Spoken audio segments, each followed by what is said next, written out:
परी और राजकुमार की प्रेम कहानी जो परीलोक और राजमहल की दो अलग अलग दुनियाओं को जोड़ती है। ये कहानी पूरी तरह लंबी और भावनात्मक है, जिसमें जादू, त्याग और सच्चे प्रेम का संगम है। परी और राजकुमार की प्रेम कहानी। बहुत समय पहले की बात है। परीलोक में एक सुंदर और चमत्कारी परी रहती थी, चंद्रप्रभा। उसके पंख चांदी जैसे चमकते थे और जहां भी वो जाती वहां फूल खिल उठते। परीलोक की सारी परियां उसे बेहद चाहती थीं, लेकिन चंद्रप्रभा अक्सर आकाश की ओर देखती और मन ही मन एक अजीब सी तड़प महसूस करती, मानो उसे कोई अपनी ओर खींच रहा हो।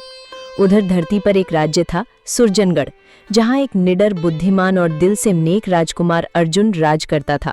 उसने कई युद्ध जीते थे, लेकिन उसके दिल में खालीपन था।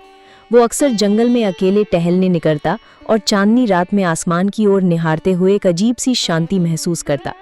पहली मुलाकात। एक रात जब पूर्णिमा का चांद पूरे आकाश में छाया हुआ था, चंद्रप्रभा को धरती की ओर आने का मन हुआ। वो धीरे से परीलोक से नीचे उतरी और एक झील के किनारे बैठ गई। उसी समय राजकुमार अर्जुन जंगल में शिकार के बाद आराम करने वहां आया। दोनों की निगाहें आपस में टकराईं और समय मानो थम गया। राजकुमार ने चंद्रप्रभा से पूछा, तुम कौन हो? क्या तुम इस धरती की नहीं लगती? चंद्रप्रभा मुस्कुराई और बोली, मैं एक परी हूँ, लेकिन शायद पहली बार मैं खुद को इंसान जैसा महसूस कर रही हूँ। धीरे धीरे बढ़ा प्रेम।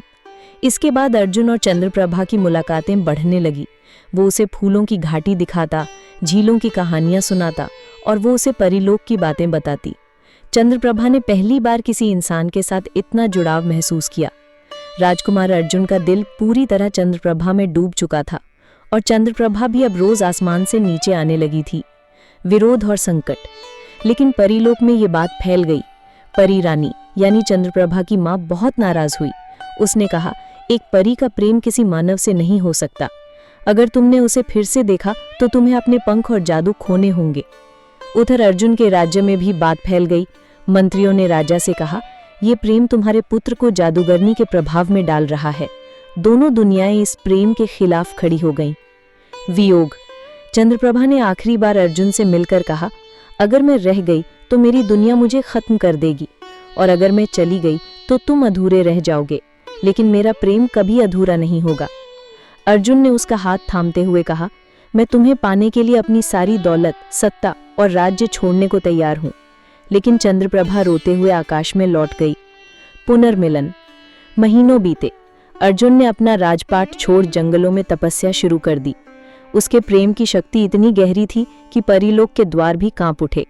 परी रानी को अपनी गलती का एहसास हुआ। एक दिन आकाश से एक दिव्य रथ उतरा और उसमें से चंद्रप्रभा निकली।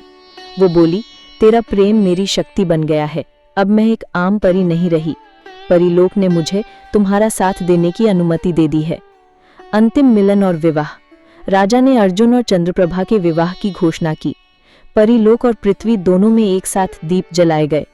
चंद्रप्रभा ने अपने पंख त्याग दिए और अर्जुन के साथ एक नई जिंदगी की शुरुआत की। उनकी प्रेम कहानी युगों युगों तक अमर हो गई। सीख। सच्चा प्रेम वो है जो दूरी, समय और विरोध के बावजूद भी जीवित रहता है।